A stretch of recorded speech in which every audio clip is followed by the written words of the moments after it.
snare?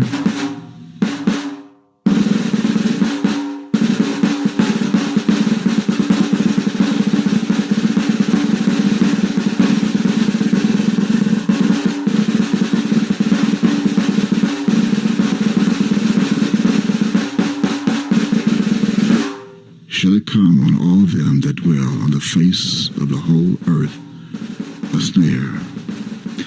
Watch ye therefore, and pray always, that ye may be accounted worthy to escape all these things that shall come to pass, and to stand before the Son of Man. And this gospel of the kingdom shall be preached in all the world, for a witness unto all nations, and then shall the end come.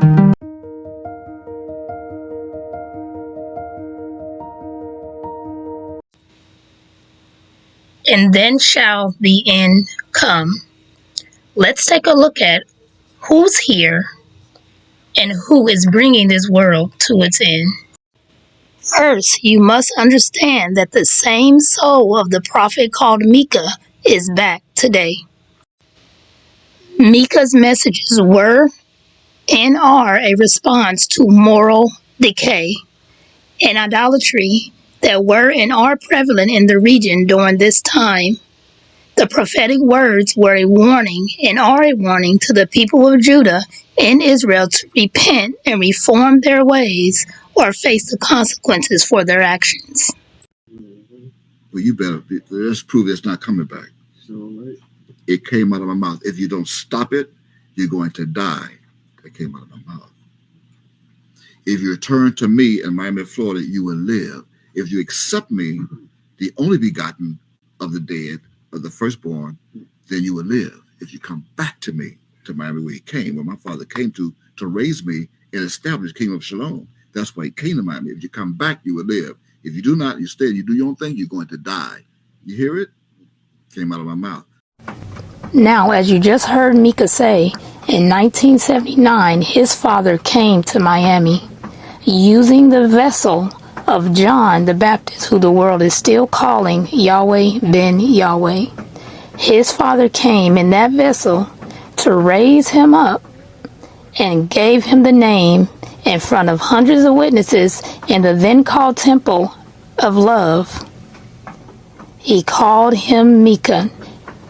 In front of all of those people, he called him Micah. This means Micah did not name himself. It is prophetical that Micah would be here on the planet carrying that name. It is also recorded in history that Micah will be a protector of his people. He will be a defender of the poor.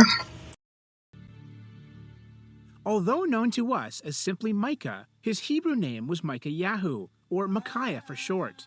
It means who is like Yahweh, and interestingly, the prophet seems to hint at his own name in the biblical book that also bears his name, with the phrase, "Who is a God like you?" in Micah chapter 7, verse 18.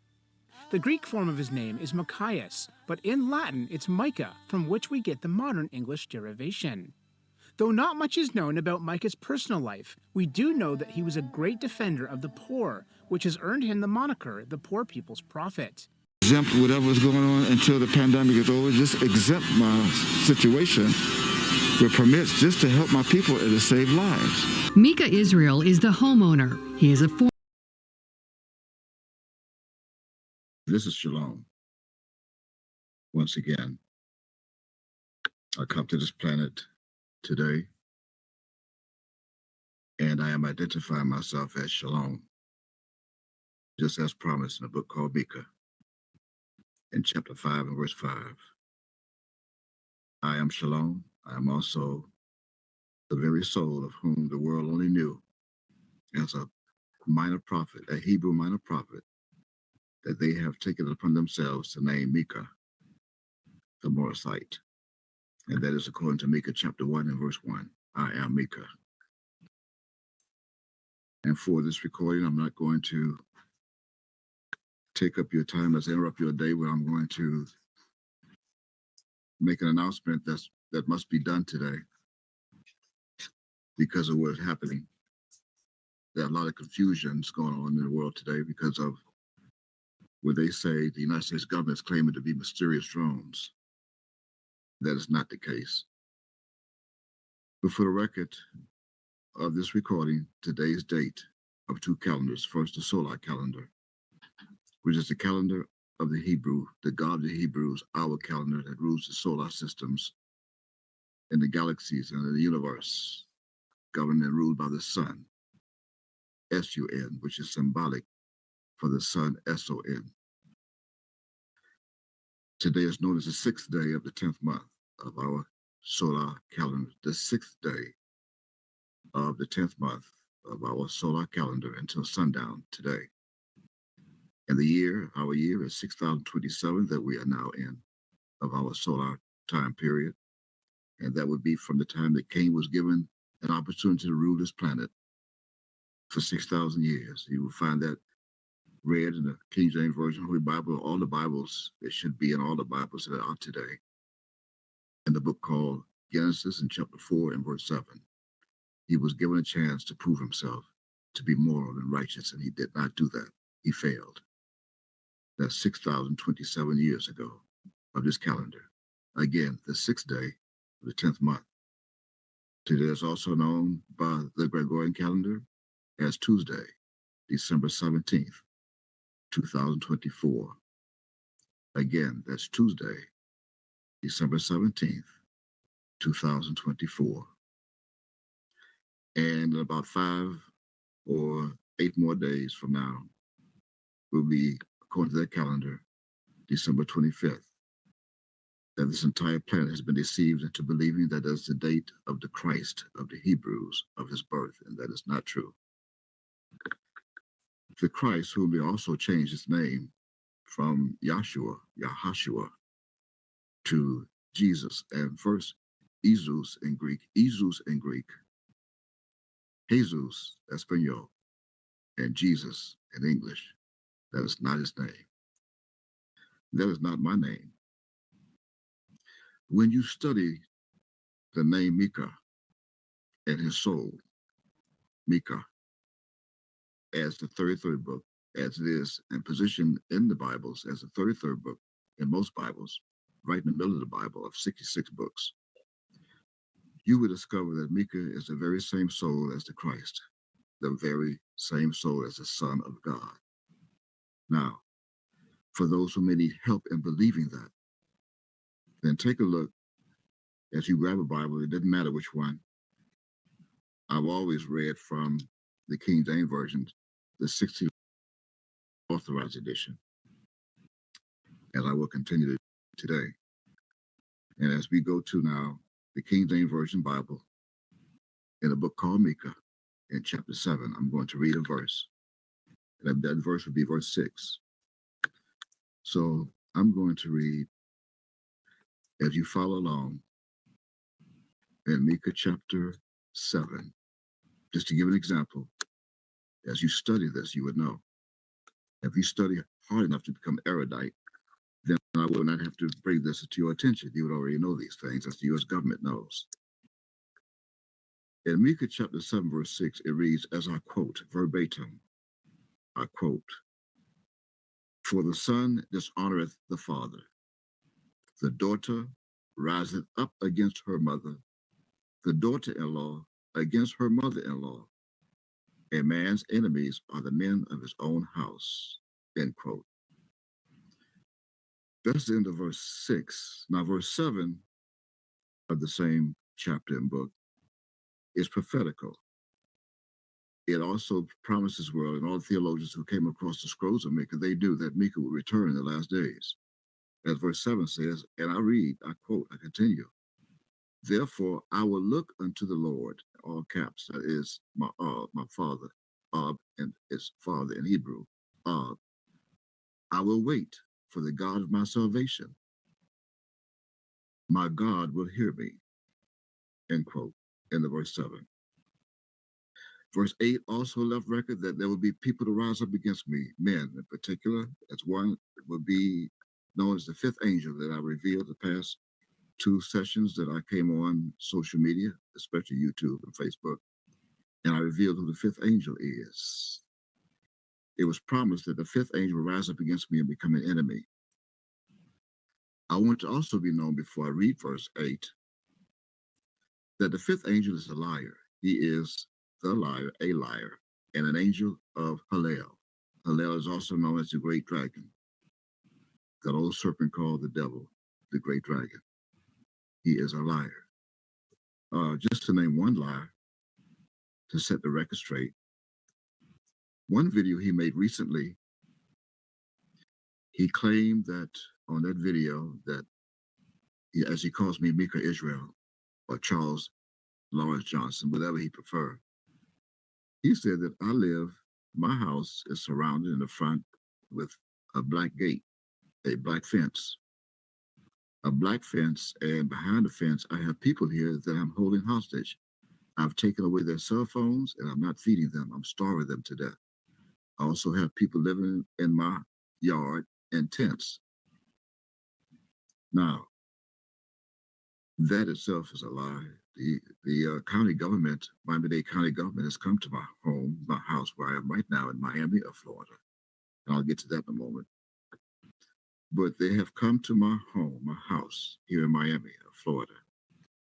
And they have inspected, and they have, at one time, of course, in the year 2021, they came and inspected, and they did find that there were tents in the backyard, and I put people in my home, in my backyard, that were homeless, and they were out in the streets, and they were starving. So I brought people, those who even came from out of the state, to come to Miami to be with me. Most were family members. They had no place to go. They had no money for hotel rooms or no money for per diem, lodging, food, etc. They just came to get away from the cities and the states that they were in, that were in chaos, total chaos, more than, not as much as today, but more than many states. So I put them up in my backyard. Of course, that became a violation of the county code of Miami-Dade County to have tents and people dwell in the tents. So therefore, we corrected that. And I put them up in apartments and in homes throughout the area, in the neighborhood, the same neighborhood. And we corrected that. And that was 3 years ago, going on 4 years ago, next April 2025. And that was corrected. And the county has since came, and I have repaired, and I have made the standard in compliance with all code violations that I committed against this county ordinances and their statutes. Whatever they had in their codes, I corrected that. And right now, today, and they're welcome to come today and check my property and see that I have no county violations that are in effect on this date, the 17th day of December, 2024 of their calendar. Since then, I no longer have a black fence in the front of my house. I now have purple. I no longer have children in the back, people living in the back of my backyard in tents, many tents. I do not have that. So he lied. And it's ludicrous for him to say that I'm starving people and taking away their cell phones. See, that's a lie. You can come here and check. That is a lie. I'm not starving people, I'm feeding them. But that's his nature. And that's why I loosed him out of the bottomless pit to come about and fulfill prophecy of Revelation chapter 9. But I've done that, so I'm done with that. And now, as we go back to the beginning of the subject of relating Mika to the Christ, or whom the world only know as, I quote, Jesus, end quote, of today, in reference to Mika chapter 7 and verse 6. As we go back now, we're going to prove that Mika, the so-called Morithite that the theologians have placed upon him as a title, Morithite, to prove that Mika, the prophet, the minor prophet, so-called minor prophet, is the very same soul as the Christ, whom the world again is calling Jesus today. Then let us reiterate for a moment and go back to Mika chapter 7 and read verse 6 once again. And that reads, as I quote, "For the son dishonoreth the father, the daughter riseth up against her mother, the daughter-in-law against her mother-in-law. A man's enemies are the men of his own house." End quote. Now, we're going to prove that there's nowhere in history, in any Bibles or scrolls of the world, that there was another prophet who prophesied such a prophecy that was bound to happen in the last days. And in order to prove that, Micah is the very same soul of the Christ.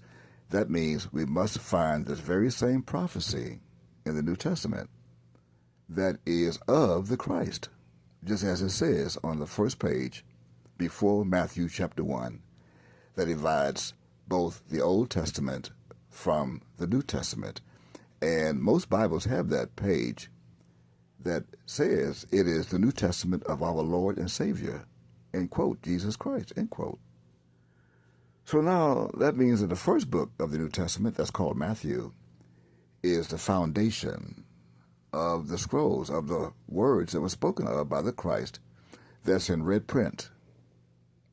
Now, let us move to the first book of the New Testament. It's called Matthew, and go to chapter 10 of Matthew, of the King James Version Bible, Matthew chapter 10, and take a look at verse 1. And that reads, as I quote verbatim, "And when he had called unto him his 12 disciples, he gave them power against unclean spirits, to cast them out, and to heal all manner of sickness and all manner of disease." End quote.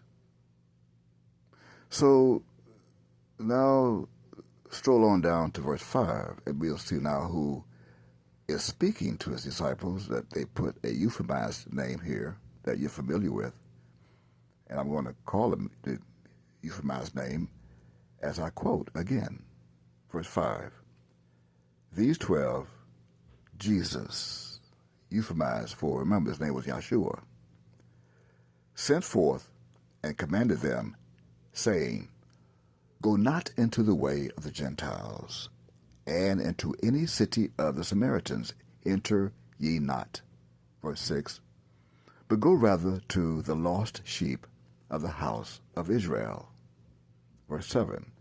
"And as ye go, preach, saying, The kingdom of heaven is at hand." End quote. Now stroll down to verse 31. That says, as I continue to quote, printed in red print in most Bibles, King James Version, "Fear ye not, therefore, ye are of more value than many sparrows." And verse 32, "Whosoever therefore shall confess me before men, him will I confess also before my Father which is in heaven."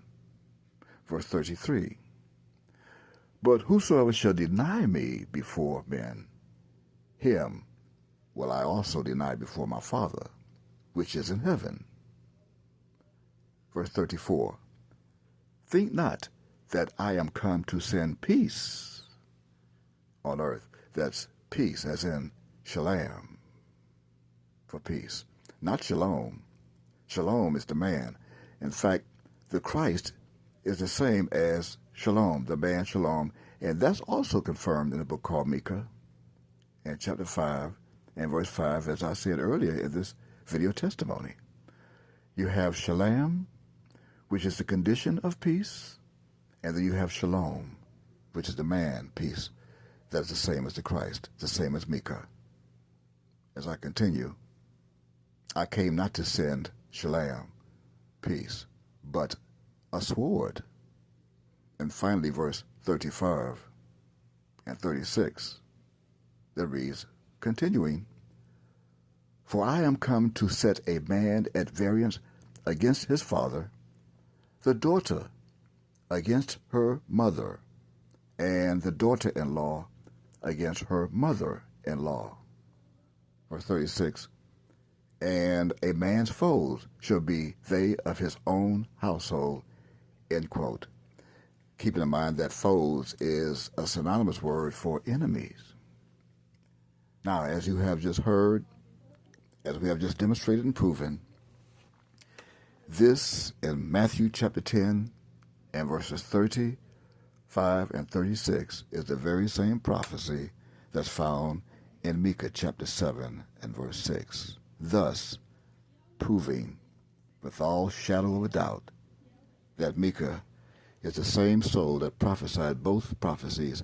That means that both prophecies was prophesied about one soul, the Christ, known today historically and worldwide as, I quote, Jesus, end quote, also known as Jesus in Greek and Jesus Espanol in Spanish. Remember, his name was Yahshua in English, in Hebrew, Joshua, in Hebrew and English, Yahshua, Joshua. And now, as we continue on in this prophecy, in this video. But let me ask you something. What happens when a nation spirals into corruption, where leaders grow fat on injustice, and the cries of the poor are silenced? What if prophets, instead of warning, whisper lies for wealth?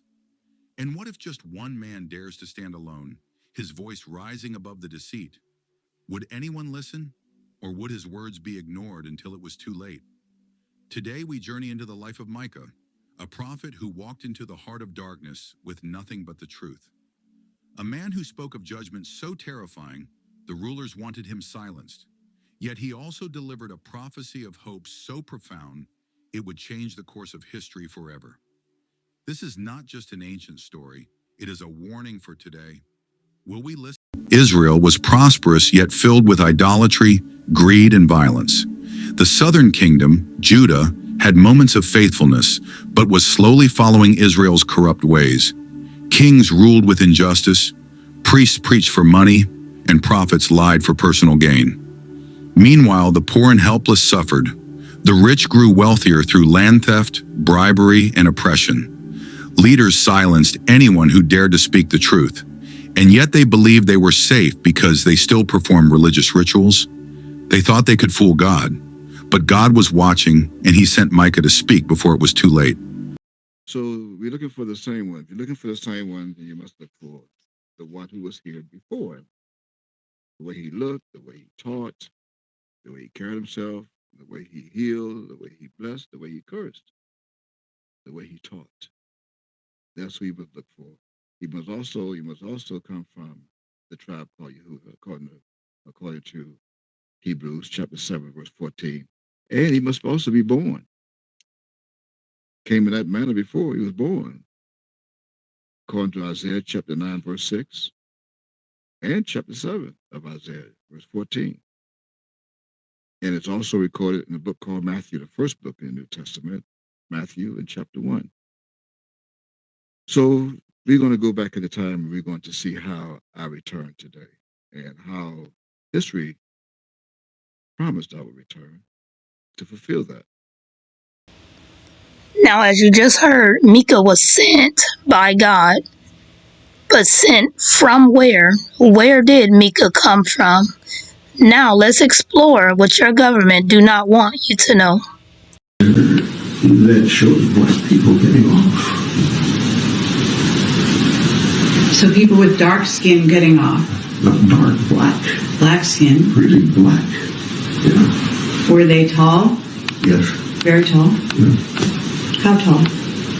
Do you know? Well, they got out the doorway. I don't know how high that is, but well, what? Say 7 feet would be probably a conservative estimate. Huge cigar-shaped ship appeared over the Air Force Base. These cigar-shaped ships were over a mile in length. One of them landed on the airport landing strip area. The back of this craft opened up, and several hundred young men with huge, heavy weapons came out of two sides of the ship and formed a protection line around the ship. And the people at that Air Force base, the commander, had a meeting with the individuals that were aboard this ship. And this particular race that landed those ships and that are seen in these huge cigar-shaped ships, they are a black race. They look like African Americans. They were about 6'4", 6'5", huge weapons. And if you've ever seen a race of people that were conquerors, that had never been conquered, they've got this look about them of arrogance. That's exactly what these extraterrestrials had, and they informed these people at this American Air Force base that not only were they from a militaristic society, but they had control a large portion of the galaxy that we live in. In chapter 5 and verse 2, I come from everlasting, and the mistake that you are making, many of you, all of you, that are guilty of this, is that you think I am an ordinary man because I look like you, and that is why we warned you in Hebrews chapter 13, beginning at verse 1. I encourage you to let brotherly love continue. Even as the Chaldeans and those of Europe, of Edom, they warned you and told you to be not forgetful to entertain strangers. They told you that we look like you. We could be sitting on an aircraft, a commercial aircraft, right next to you, flying 33,000 feet in the air, and you would not even know it's me. It's a God sitting next to you on a public transportation bus, in a restaurant, eating across from you at a table, walking in a mall next to you, and you have no idea that is me. Why? Because you forgot. It says, be not forgetful to entertain strangers, for thereby some have entertained angels unawares, according to verse 2 of Hebrews chapter 13. In human history, it's not merely that we're not alone, but we have never been alone. As I said, it's lucky I didn't end up in jail, because I drove my friends up the wall. I pushed my security clearance to the limit. I used to get into classified file cabinets and sort through material and look for photographs and reproduce things that should not have been reproduced. If there had been a threat from these guys, whoever these guys were, Right. it would have been over a long time ago. As one of our old generals used to say, that they could have cleaned our clock from the very beginning. Because when we started shooting at them, they had a unique way of eliminating all of the electrical systems in our aircraft. That these guys could be walking up and down the corridors of SHAPE headquarters, or the Pentagon, or the White House. Were they? I have always suspected that, yes, they had been. How do you tell Christian fundamentalists that that lovely man from Galilee 2,000 years ago was a part of that program?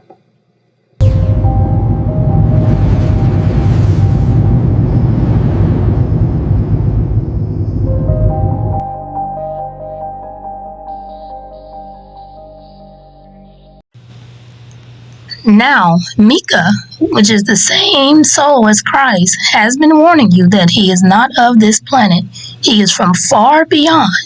Just like it says in Acts chapter 1, verse 11, the men of Galilee, or the Galileo Project, is gazing up into heaven to see what they are calling now the Three-Eye Atlas.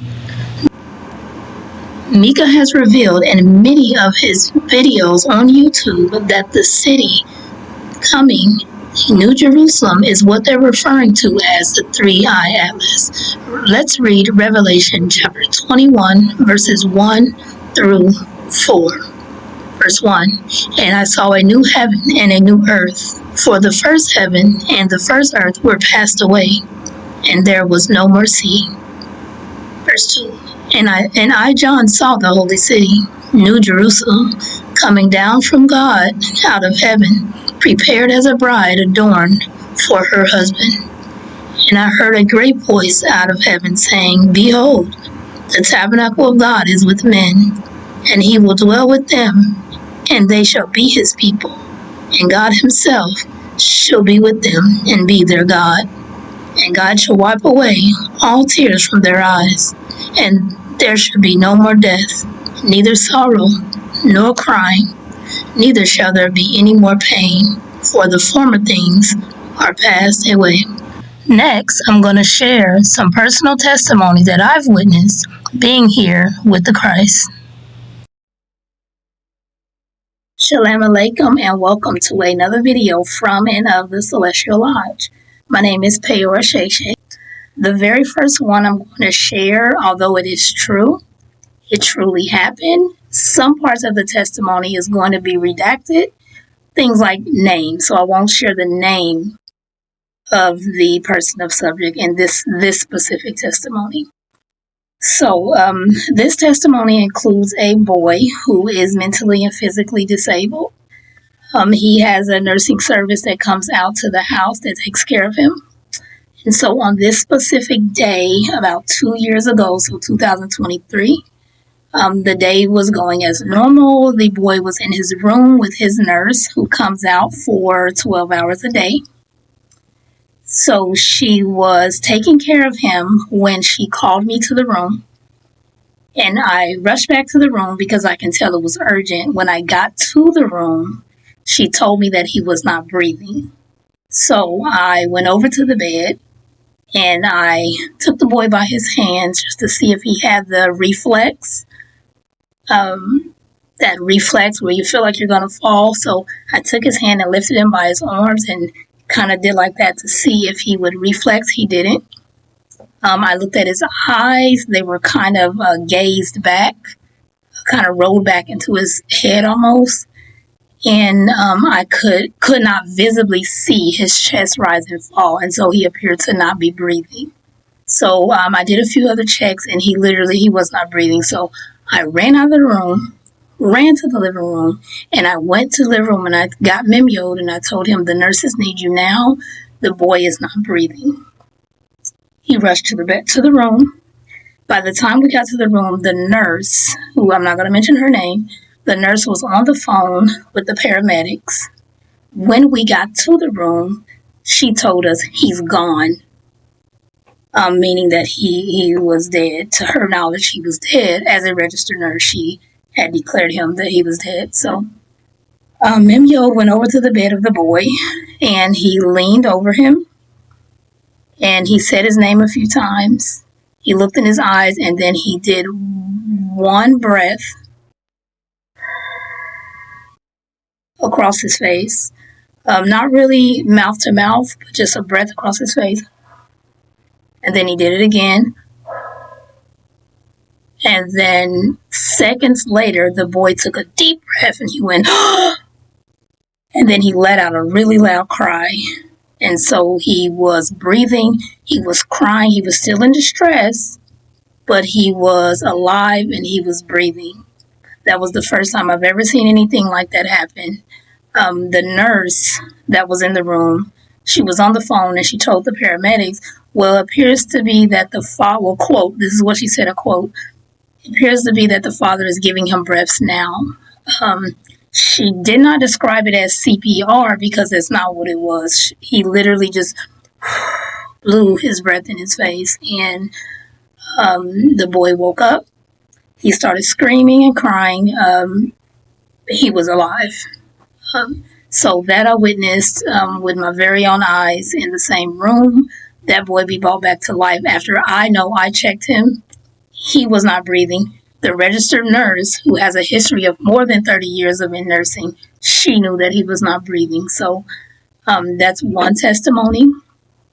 The second one is I was coming out of this one happened about two weeks ago from today. So today is October 7th, 2025. So this specific testimony happened about 2 weeks ago from today. So I was in the living room and there's curtains. I'll show you a photo of what the entrance to the hallway looks like. I'll provide a video too. So I was walking through the curtains from the living room, and once I got through the curtains that lead into the hallway, I saw a white orb, what appeared to be an orb. I personally don't know what it was, but it wasn't in the form of a human body. It wasn't in the form of what they would call a ghost. It was more like a ball of light. And it went from one room to the next room, went really fast, like just fast. And as quick as it happened, it was gone. That what some may call paranormal. That's something that I witnessed that was really mind-blowing, because it's not something that happened in my sleep.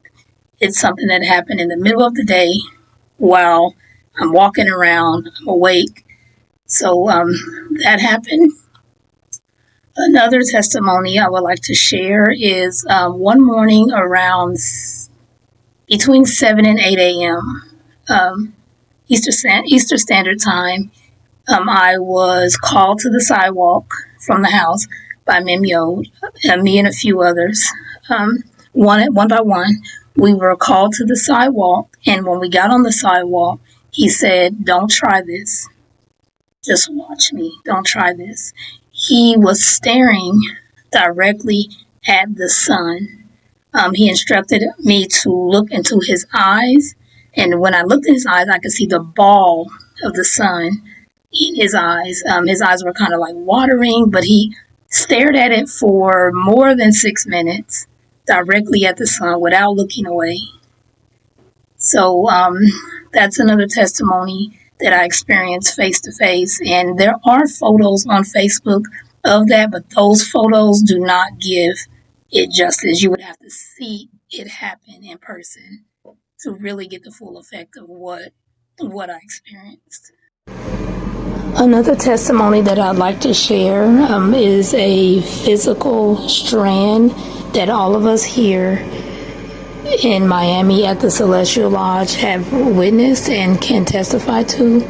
Mika has a strand amongst the rest of his hair in his beard, except for this specific strand is not hair.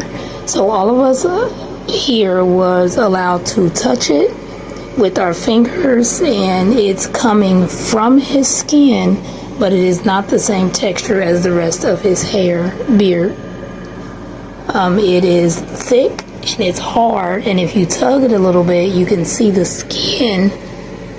You can see the skin move so that you know it's embedded in his skin. It's not something that is glued or pinned there. We were all allowed to touch it and tug it. Even some visitors that we had that came here to visit Mika, they were also allowed to touch it. And if they're watching this, I'm sure they can testify to the truth of this testimony.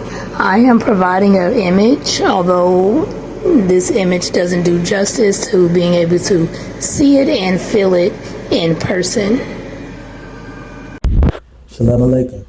First and foremost, giving all glory, honor, and praises to the true and the living God of the Hebrews, Yod, even the God of the universe, the architect of the universe, and to his son, Mem Yod, the Christ, the true and the living Christ, the one that has come in these last and evil days, that we may have life and have it more abundantly.